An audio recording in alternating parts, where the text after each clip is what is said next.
오늘은 요한복음 7장 5, 3절로 8장 11절 말씀을 중심으로 다시 생명을 주신 이런 제목을 함께 은혜를 나누고자 합니다.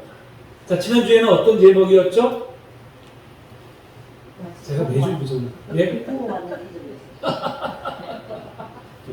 예, 생수의 강으로 나아가라. 그렇죠? 생수의 강. 자, 예수님 인생에서 여러 목마름으로 인해서 가득하는 사람들을 생수의 근원 되시는 자신에게 나아가고 참된 만족함을 누리도록 초청하셨죠. 자, 예수님이 초청에 어떤 사람들은 예수님이 모세가 말한 바로 그 선자시구나 또는 메시아시구나 이렇게 이제 받아들이는 반면에 또 어떤 사람들은 그 마음이 완악해가지고 진리의 소리에 아예 귀를 닫아버리는 그런 사람들도 있었습니다.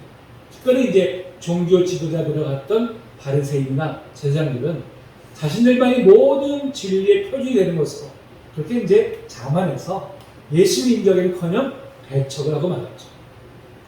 자, 오늘 이제 우리가 읽은 본 말씀은 바로 이제 그에 이은 계속해서 이어지는 그런 이야기입니다. 자, 오늘 우리가 읽은 이 본 말씀은 너무나 잘 알려져 있는 이야기죠. 너무나 잘 알려져 있는.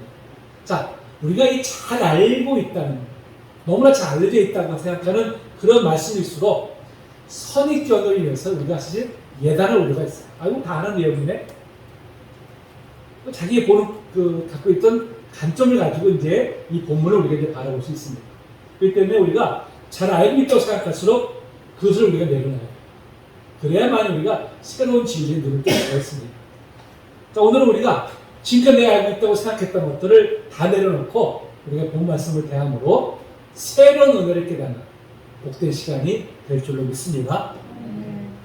자, 이렇게 무리들 간에 자신에 대한 논쟁이 일어나자 예수님은 그것을 빠져나오셨어요. 그래서 어디로 가셨습니까? 감난산으로 가셨죠. 감난산. 자, 감난산은 어떤 곳입니까? 이 감난산은 예루살렘에 가까운 곳에 높이가 한 800m 정도 되는 산이에요. 주변에 이 감람나무, 올리브나무죠. 이것이 이제 빽빽하게 심어져 있어서 이제 감람산이라 이렇게 이제 일컬어집니다. 이곳은 바로 예수님께서 잡혀가시기 전에 기도하셨던 겟세마네 동산이 바로 이 감람산이었어요. 이것이.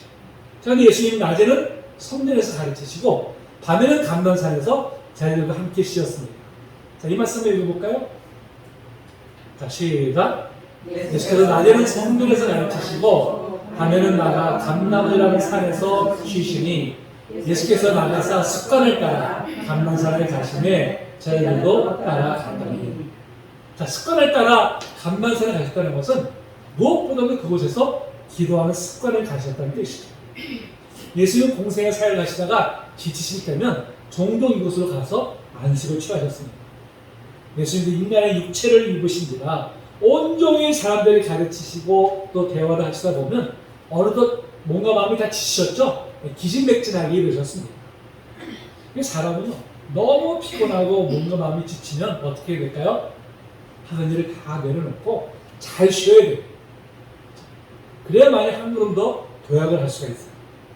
쉼이 없이 앞을 향해 나아가다가는 어느 한순간 몸과 마음이 한꺼번에 무너지는 그런 경험을 하게 됩니다. 그러면서 쉼은 멈춘 것이 아니라 더 큰 도약을 위한 잠시 멈춤이다 이렇게 이야기할 수가 있죠. 예수님도 그런 면에서 우리와 다르지 않으셨어요. 그래서 이제 종종 이렇게 지치실 때면 감난산에 가서 이제 안식을 취하셨습니다. 그렇다면 예수님은 자, 무엇을 하시면서 쉬었을까요? 무엇을 하시면서? 자, 예수님에 있어서 하나님과 깊은 교제의 시간, 그것은 바로 기도하는 것이었어요. 여러분, 하시는데 우리가 경험하다시피 기도하는 게 쉽습니까? 어려워요. 힘들어요. 그렇죠? 기도하는 게 영원 어려운 일이 아닙니다. 자, 그런데 어떻게 이것을 기도하는 것을 쉬운 것이라고 할 수 있을까요? 어떻게?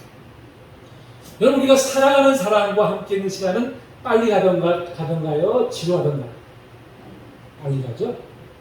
빨리 가는 것처럼 느껴지고요. 그 시간이 하나도 지루하거나 피곤하지 않습니다. 도리어 몸과 마음이 새로워지고 세임을 얻는 것을 느낄 것입니다. 우리 성도님들도 하나님과 깊은 사랑을 나눌 때 그런 은혜를 누린 경험을 다 가지고 계실 줄로 믿습니다. 아멘 안 하십니까? 아멘. 예수님이 하나님과 함께하는 시간이 바로 그러했었어요. 예수님 너무나 사랑하는 아버지 하나님과 깊은 대화를 하는 시간을 통해서 지쳤던 몸과 마음이 회복이 되었고 새 힘을 얻으실 수 있었습니다. 우리 무엇보다도 우리 이런 시간을 가지고 이런 은혜를 우리가 누려야 됩니다. 우리 성도님은 지금 그런 은혜를 누리고 계십니까? 네. 자, 이렇게 감난사에서 휴식을 취하신 예수님께서 그 이튿날 이제 예루살렘 성전으로 들어가셨어요. 그랬더니 사람들이 또 예수님께로 몰려듭니다. 그리고 이제 다시 그들을 가르치기 시작하셨어요. 자, 그때 바리새인과 서기관들이 음행 중에 잡힌 한 여인을 끌고 예수님께로 나왔습니다. 자, 음행 중에 잡혔다는 것은 너무나 확실한 증거가 되어서 절대 여기서 벗어날 수 없음을 의미하죠. 사실 남녀 간에 일어나는 일은 은밀한 중에 일어나기 때문에 확실한 증거를 잡기가 좀 여간 어려운 것이 아닙니다. 서로 입을 맞추고 발뺌하면 잡아내기가 어렵잖아요. 근데 이 여인은 현장에서 잡혔기 때문에 그야말로 빼도 박도 못하는 그런 처지가 되고 말았습니다. 지금 우리나라에서는 이런 간통죄는 위헌으로 판정이 돼가지고 형사적으로 법을 이제 처벌할 수 없게 되었습니다. 근데 고대 이스라엘에서 간통죄는 석형, 돌로 쳐 죽이는 그런 형벌을 받아야만 했을 정도로 이제는 아주 엄격히 다루었습니다. 이 말씀 읽어볼까요? 시작.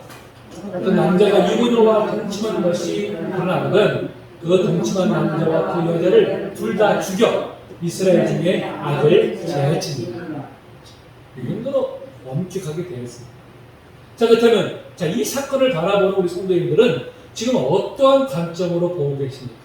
자, 그래, 이렇게 불교를 행한 사람들은 의당 엄격히 처벌을 받아야 돼요. 그래야 사회의 기강이 바로 서지. 용서하면 이런 일들이 계속 퍼져나가 사회가 온전하지 못하게 될 거예요. 자, 이런 생각이 드십니까? 아니면 아무리 그래도 그렇지 죄는 미워해도 사람은 미워하면 안 됩니다. 이 여인이 행한 일은 큰 잘못이지만 자, 그럼에도 사랑으로 품어야 되지 않겠어? 자, 이런 생각이 드십니다. 자, 그러나 여러분 이 두 시각 모두가 이 이야기를 성경에 기록하게 하신 하늘의 뜻과는 다소 거리가 멀다 하겠습니다. 그렇다면 우리는 자, 오늘 이 사건을 어떤 시각으로 바라봐야 하는 것일까요? 어떤 시각? 자, 먼저 우리가 읽은 본문을 자세히 들여다보니까요. 자, 괄호가 쳐져 있을 볼 수 있죠. 괄호가. 자, 7장 53절부터 보고 8장 11절까지 보니까 괄호가 딱 쳐 있어요.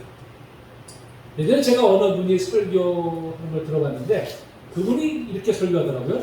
자, 성경에서 괄호가 쳐 있다는 것은 그만큼 중요한 내용이기 때문에 더욱 유념해서 보아야 된다. 이렇게 설교하셨어요. 맞는 말일까요?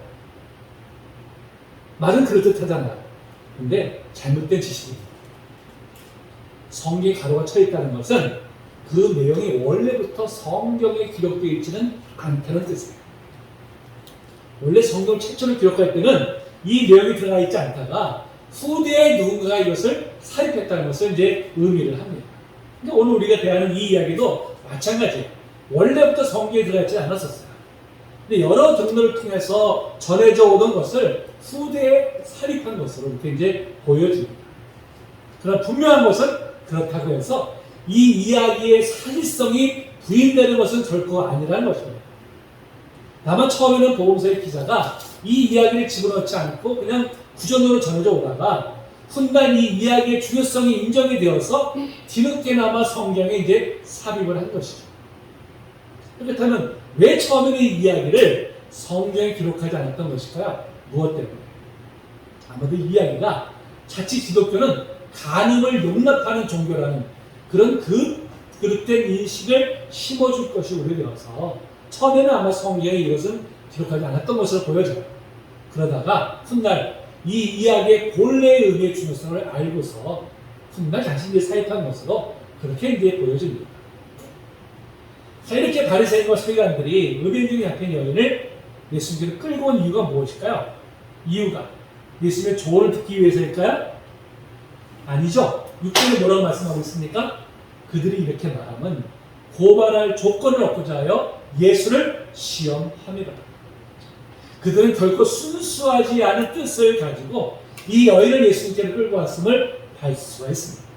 하지만 서기관들과 바리새인들은 계속해서 예수님을 넘어뜨리려고 혈안이 되어 있었어요. 예수께서 자신들의 기득권을 침해하고 도전하고 있다고 생각했고요. 무엇보다도 자신들과는 다른 길을 걸어가고 있다고 생각했기 때문에 어떻게든 예수님을 넘어뜨리려고 이제 혈안이 되어 있었죠. 그래서 뭐 수단 방법을 가리지 않았습니다. 그 중에 대표적인 사건이 뭐냐면 오늘 이 사건, 또 하나가 뭐냐면 세금 납부 문제. 자, 이렇게 이들은 자신의 기득권을 지키기 위해서라는 물불을 가리지 않는 부류였습니다. 자신의 기득권을 지키기 위해서라면 하나님의 율법조차도 기꺼이 파괴할 수 있었고요. 이 종교를 자신의 권위를 가지고 지키고 기득권을 유지하기 위한 하나의 방편으로 이제 전락시키고 난 것이죠. 자, 무엇보다도 그들은 비록 죄를 지은 여인이지만 그럼에도 이 여인을 자신들이 노리는 바를 이루기 위한 하나의 수단으로 사용하고 있다는 점입니다. 이 여인이 어떤 이유로 간음죄를 범했는지는 알 수 없지만 그럼에도 최소한의 인격은 존중받아야 될 인격체인 것은 부인할 수 없는 사실입니다. 그러면 이렇게 모든 사람이 공예적으로 모인 자리에 정말 개처럼 진질 끄고 나온 것은 아무리 죄인이라 할지라도 너무나 지나친 모욕을 가한 행위가 아닐 수가 없죠. 요즘은 참 죄수도 인권을 존중하는 시대입니다. 그렇죠? 또 죄가 확정되기 전까지는 무죄 추정 원칙이 있어요. 그럼에도 보면 간혹하지 죄가 확정되지도 않았음에도 불구하고 죄가 있는 것으로 몰아가지고 온 여론이 이미 그 당사자를 죄인으로 몰아가는 일들이 종종 일어나고 있어요. 국민들도 그에 부안해동해가지고 확실히 알지도 못하면서 마치 그 당사자가 막 죽을 죄를 지은 것처럼 그렇게 뭐 질타를 하고 납니다. 그러다가 후에 아무런 잘못도 없는 것이 판명되잖아요. 미안한 마음조차 가지죠. 제대로 된 변변을 사과조차 하지 않습니다. 특히 신문들을 보면요, 그 사람이 막 죄인인 것처럼 몰아갈 때는 일면 기사에 막 그냥 떠들썩하게 공격을 합니다. 나중에 그것이 잘못된 것이다, 오보다는 것이 판명되면 어떻게 할까요? 저 뒷면에 뒤쪽에 조그맣게 사과 기사 하나 딱 찍어요. 그게 참 오늘날의 모습이죠. 어떤 한 사람의 인격을 그렇게 밟으면서 그 가정을 송두리째 무너뜨리면서도 변변한 사과조차도 하지 않아요. 정말 인격 살인을 하는 행위들이 지금 이 21세기에도 버젓이 일어나고 있어요. 정말 안타까운 모습이죠. 자, 이들은 이렇게 예수님을 올가매기 위해서 한 사람의 인격을 짓밟는 이런 만행을 서심없이 지금 저지르고 있어요. 사실 이들은 이 간음죄에 잡힌 이 여인을 예수님께로 끌고 오면서 내심 쾌재를 불렀을 것입니다. 야, 저 예수란 자가 이제는 우리가 천원 올무에 꼼짝없이 걸리고 말았다. 막 이렇게 아마 생각을 했을 것입니다. 자, 앞에서 말씀드렸듯이 간음죄는 돌로 쳐 죽이는 형벌에 반드시 처해야만 했습니다. 그런데 만약 예수님께서 그래 율법에 그렇게 기록되어 있긴 하지만 그래도 이 여인이 얼마나 불쌍하냐. 다시는 그런 죄를 범하지 않도록 잘 타일러서 보내자. 만약에 이렇게 말씀하셨다면 예수님은 율법을 지키지 않는 율법 폐기론자 이렇게 몰아가지고 온갖 질타를 가했을 것입니다. 반대로 그래 저 여인은 도저히 용서할 수 없으니 자 돌로 쳐 죽여라 이렇게 말씀하셨다면 여러분 당시 사형은 오직 로마에 의해서만 집행될 수 있었어요. 예수님 그렇게 말씀하시면 바로 로마법을 어기는 것이 됩니다. 그야말로 예수님은 이렇게도 못하고 저렇게도 할 수 없는 그런 처지에 놓으신 것이죠. 그래서 이들은 야 이번이야말로 도저히 빠져나갈 길이 없을 것이다. 태아제를 불렀을 것입니다. 근데 여기서 우리가 한 가지 의아한 점이 있죠. 한 가지 의아한 점. 어떤 점입니까? 그럼 간음은 혼자 하는 거예요? 아니죠. 남녀가 상호 합의하는 거예요. 따라서 남녀 모두 그에 합당한 처벌을 받아야 되잖아요. 근데 오늘 우리가 내용을 보니까 여자는 잡혀왔는데 정작 남자가 없어요. 성경은 분명히 간음의 주체를 남자로 보고 있습니다. 이 말씀도 한번 읽어볼까요? 자, 시작. 누구든지 남의 아내와 간음하는 자, 그의 이웃의 아내와 간음하는 자는 그 간과 음보를 반드시 죽일지니라. 그렇죠? 남자를 주체로 두고 있잖아요. 그러면 여자만 잡아온 것을 볼 때 여기에 음모가 도사리고 있구나 하는 것을 우리가 짐작할 수 있잖아요.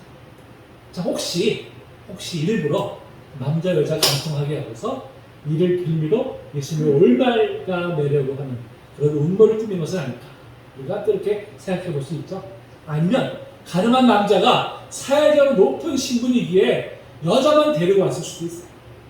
그래서 가는 행동을 딱 덮쳤는데 남자가 도망치는 것은 그냥 묵과해버리고 여자만 잡아온 것이 아닐까, 이렇게도 우리가 생각해 볼 수 있습니다. 자, 어쨌든 둘이 같이 잘못했는데 죽음의 자리에는 여자만 꼼짝없이 지금 이제 붙으려는 것이죠. 자, 그렇다면 이런 진퇴양난의 상황을 예수는 어떻게 대처하셨을까요? 어떻게? 오늘 6절에 보니까 뭐라고 했습니까? 예수께서 몸을 굽히사 손가락으로 땅에 쓰시니.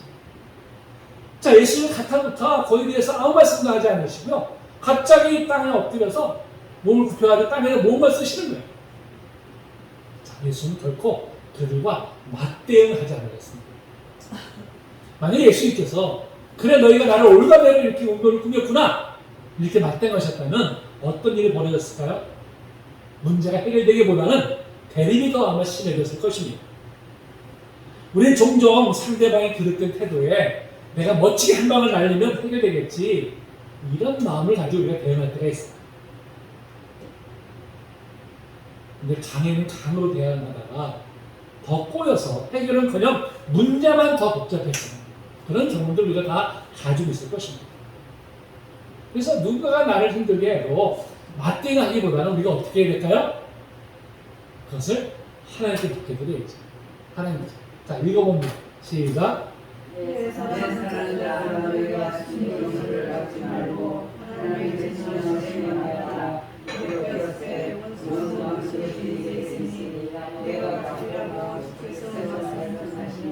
아멘. 하나님께 맡기라고 말씀하세요. 내가 직접 복수하면 통쾌하겠지만 여러분 그것은 문제를 더 복잡하게 만드는 길입니다. 우리는 묵묵히 그것을 하나님께 올려드릴 때 하나님께 선한 길로 인도해 주실 줄로 분명히 믿습니다. 자, 예수는 그들의 의도를 너무나 잘 알고 계시잖아요. 그럼에도 맞대응을 피하시고 땅에 무언가를 이렇게 쓰시게 됐어요. 무엇이었을까요? 무엇을? 자, 성경에는 그에 대해서 아무런 설명도 하지 않습니다. 그래서 무엇을 쓰셨는지 몰라요. 단지 우리가 추측만 할 뿐이죠. 여기에 대해서도 여러 가지 설이 있어요. 설이 있는데, 자, 한 가지 설은, 자, 예수님께서 이 여인을 둘러싸고 있는 이 색이 등등한 사람들의 죄목을 쓰셨다, 이렇게 주장하는 사람들이 있어요. 죄목을 쓰신 것이다. 그래서 그 무리들이 자신의 죄를 막 쓰시니까 그걸 보고 나서 양심의 가치를 느껴서 그들이 이제 다 피한 것이다, 이렇게 이제 이야기를 합니다.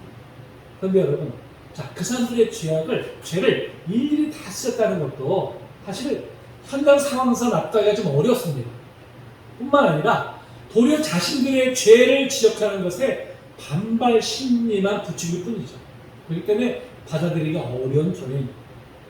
사실 우리도 내가 잘못해서 알아도 누군가가 너 잘못했어 라면 어떻게 될까요? 그래, 내가 잘못했어, 이렇게 합니까? 아니면 야, 너는 뭘 잘했다고 나한테 제대했다면 지적해, 이렇게 할까요? 우리 성도님들은 다 전자일 거예요. 저 같으면 후자일 겁니다. 우리 심리가 그렇잖아요. 심리가 누군가가 내 잘못을 지적하면 인정하기보다 오히려 반발하는 것이 이제 우리 죄된 본성이잖아요. 그러면서 아마 이 설은 받아들이기 좀 어려운 것 같아요.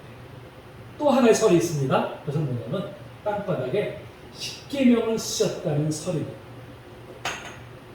여러분, 성경에는요, 하나님께서 친히 손으로 글을 쓰셨다는 기록이 있어요. 어디에 있을까요? 어디에? 읽어볼까요? 자, 시작. 여호와께서 시내산 위에서 모세에게 이르시기를 마치신 때에 진급한 돌을 모세에게 주시니 이는 돌판이요 하나님이 친히 쓰신 것이다. 이 친이라는 단어가요, 손가락으로라는 뜻도 가지고 있어요. 하나님께서 친히 손가락으로 십계명을 돌판에 이제 쓰셨다는 것입니다. 하나님께서 십계명의 돌판을 주신 것이 이번 한 번만이 아니죠. 또 한 번 있었잖아요. 자, 모세가 시내산으로 하나님의 율법을 받기 위해서 올라갈 그 있는 동안에 밑에 있던 백성들이 어떤 짓을 저질렀습니까? 알을 부추겨가지고 금송아지 만들어 놓고서는 그걸 경배하잖아요. 산에서 내려오다가 이 광경을 본 모세가 너무나 큰 충격을 받았어요. 어떻게 했어요? 하나님이 쓰신 그 십계명 돌판을 집어 던져가지고 이게 산산조각이 나고 하나님께서 진노하셔가지고 백성들을 모두 다 멸하려 하실 때 모세가 자신의 생명을 내어놓고 하나님이 백성들을 용서해 주시옵소서 간청을 하죠. 하나님은 그 간청을 들으시고 백성들에게 벌을 내리지 않으십니다. 그리고 어떻게 하셨어요? 모세에게 돌판을 만들어서 다시 산으로 올라가라 명하시죠. 그리고 다시 십계명을 돌판에 써주십니다. 자, 이 말씀 드리고 봅니다. 시작. 여호와께서 그 총회 날에 산의 불 가운데서 너에게 이르신 십계명을 처음과 같이 그 판에 쓰시고 그것을 내게 주시기로. 하나님은 십계명을 두 번에 쓰셨잖아요. 근데 예수님이 오늘 이 본문 속에서 땅바닥에 글을 몇 번 쓰셨습니까? 몇 번? 두 번 쓰셨잖아요. 두 번. 그렇죠? 바로 이 하나님께서 십계명을 두 번 쓰신 것을 연상케 하는 장면이죠. 단심을 이렇게 여인을 둘러싸 있던 무리들에게 십계명을 다시 상기시킴을 통해서 과연 자신들이 이렇게 죄진 여인을 향해서 돌을 던질 만큼 그렇게 죄가 없는지를 이제 돌아보게 하셨다는 것이죠. 정확히 예수님께서 땅바닥에 무엇을 쓰셨는지는 알 수 없지만 십계명을 쓰심으로 자신들의 죄를 돌아보게 하셨다는 이 주장이 더 좀 설득을 있는 것으로 이제 보여집니다. 그들의 죄를 직접 지목하기보다는 하나님의 말씀을 상기시킴으로 자신을 돌아보게 하신 것이죠. 자, 예수님께서 대답을 하시지 않고 땅바닥에 글을 쓰시니까 무리들이 어떻게 했어요? 막 빨리 대답하고 이제 채근을 하자. 예수님께서 허를 곧게 펴시고 그들을 둘러보신 다음에 뭐라고 말씀하셨습니까? 너희 중에 죄 없는 자가 먼저 돌로 치라. 그리고 다시 땅바닥에 글을 쓰기 시작하였습니다. 자, 이 말씀은 바로 둘러싸고 있는 무리들에게 자신을 성찰하라고 하는 의미를 담고 있는 것이죠. 예수님은 결코 죄가 없다고 하지 않으셨어요. 먼저 이 여인이 하는 것을 죄라고 인정하셨습니다. 다만 이 여인을 정죄하려고 하는 자를 향해서 과연 너희들이 이 여인을 정죄할 자격이 있는지 그만큼 깨끗한지 너희들 먼저 자신을 좀 돌아보라고 하신 것이죠. 사실 여러분 우리 중에 누가 다른 사람의 죄를 정죄할 자격이 있을까요? 이 말씀 읽어볼까요? 자, 시작. 그러므로 나를 판단한 사람아 누구를 막론하고 내가 판결하지 못할 것은 남을 판단한 것으로 내가 너를 정죄하느니 내가 판단은 내가 같은 일을 행함이니라. 우리는 아무도 다른 사람을 정죄할 자격이 없다는 거예요. 그럼에도 자신의 잘못에 대해서는 그렇게 관대하면서 정작 다른 사람의 작은 허물에는 펄쩍 뛰면서 마치 죽을 죄를 지으냐 정죄하고 합니다. 우리 흔히 누굴 정죄할 때 어떻게 해요? 이렇게 하잖아요. 아유 하는 꼴이 그 뭐냐. 근데 여러분 보세요. 손가락 하나는 상대방을 가리키지만 손가락 세 개가 나를 가리키고 있어요. 나를. 다른 사람을 정죄할 때 사실은 나를 정죄하는 거예요. 그것이. 그것을 우리가 알아야 됩니다. 그렇게 상대방을 비판하고 우리가 판단하고 비방하기 전에 자신을 먼저 살피는 사람이 되어야 되죠. 여러분 성숙한 사람은 자신에게는 지극히 너그럽고 타인에게만 엄격한 사람이 아니라 자신에게는 지극히 엄격하고 타인에게는 관대한 사람입니다. 우리 지금 이 중에 어떤 사람일까요? 어떤 사람? 자신에게는 엄격하지만 타인에게는 너그러운 사람이 그것이 바로 성숙한 그리스도인의 모습이죠. 우리 모두가 그런 사람이 되기 위해서 우리가 힘을 써야 될 줄로 믿습니다. 자, 이렇게 예수님께서 너희 중에 죄 없는 자 먼저 돌로 치라 말씀하십니다. 양심의 가책을 느낀 사람들이 한 사람 한 사람 이제 돌을 손에서 내려오더니 슬그머니 그것을 이제 빠져나가기 시작했습니다. 조금 전만 해도 사이가 빈등했던 그들이잖아요. 근데 어떻게 그들이 갑자기 이렇게 뒷걸음을 치게 된 것일까요? 조금 전만 해도 이 여인의 생명 정도는 아무렇지 않게 뺏어갈 수 있었다고 여겼던 그들입니다. 어떻게 이렇게 갑자기 양심의 가치를 느껴서 이것을 벗어난 것일까요? 무엇보다 그들이 예수님의 말씀을 들었기 때문이죠. 예수의 말씀에 뭐가 있습니까? 권세가 있습니다. 예수의 음성을 들을 때 완악한 마음이 깨어져서 죽었던 양심이 다시 살아나게 된 것이죠. 여러분, 예수의 말씀은 권세가 있습니다. 예수의 말씀은 우리의 무뎌진 마음을 일깨우시죠. 예수의 말씀은 죽은 양심을 다시 살아나게 하시는 능력이 있으십니다. 예수의 말씀에 귀를 기울일 때 영적으로 죽은 자가 다시 살아나게 됩니다. 자, 요한복음 5장 25절 말씀이죠. 읽어볼까요? 자, 시작. 진실로 진실로 너에게 이르노니 죽은 자들이 하나님의 아들의 음성을 들을 때가 오나니 곧 이때라 죽은 자는 살아나리다. 아멘. 우리도 과거에 영적으로 죽은 자들이었잖아요. 우리가 어떻게 살아났습니까? 예수의 말씀을 듣고 우리의 완악한 마음에 깨어져서 우리가 다시 살아나게 된 줄로 믿습니다. 여러분, 그렇기 때문에 우리는 무엇보다도 예수의 말씀에 늘 기울일 때 우리의 영혼이 살아있게 되죠. 세상의 소리에 귀를 기울일 것이 아니라 예수의 말씀에 더 귀를 기울이시는 저 여러분들 되시기를 주의 이름으로 축복합니다. 자, 이었고 그 자리에 예수님께서 그 여인만 남았을 때 예수님께서 여인에게 물으시죠. 자, 너를 고발하는 그들이 어디 있느냐? 너를 정죄한 자가 없느냐? 주여 없나이다. 여인이 대답하자 예수님 뭐라고 말씀하셨습니까? 나도 너를 정죄하지 아니하노라. 다시는 죄를 범하지 말라. 근데 여러분, 예수는 결코 이 여인의 죄를 무조건 덮으신 것이 아닙니다. 그녀에게 죄가 없다고 하지 않으셨습니다. 이유가 어떻든 그 여인이 행한 죄는 결코 용서받을 수 없는 죄인 것은 분명하죠. 다만 하나님의 긍휼하심으로 그 여인의 죄를 용서하시면서 대신 그 여인이 받아야 될 죄를 대신 짊어지셨어요. 자, 이 말씀은 우리가 한 절씩 들어갈까요? 한 절씩. 그러므로 이제 그리스도 예수 안에 있는 자에게는 결코 정죄함이 없나니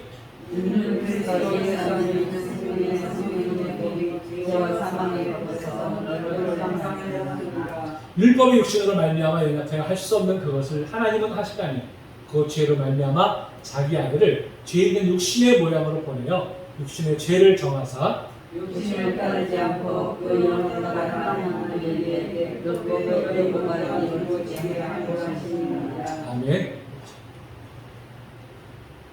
우리가 분명히 알아야 될 것은 죄는 용서한다고 해서 없어진 것이 아니라는 점입니다. 여러분, 대통령의 권한 중에 하나가 뭘까요? 사면. 그렇죠? 사면이죠. 사면은 뭐예요? 그냥 풀어주는 거예요.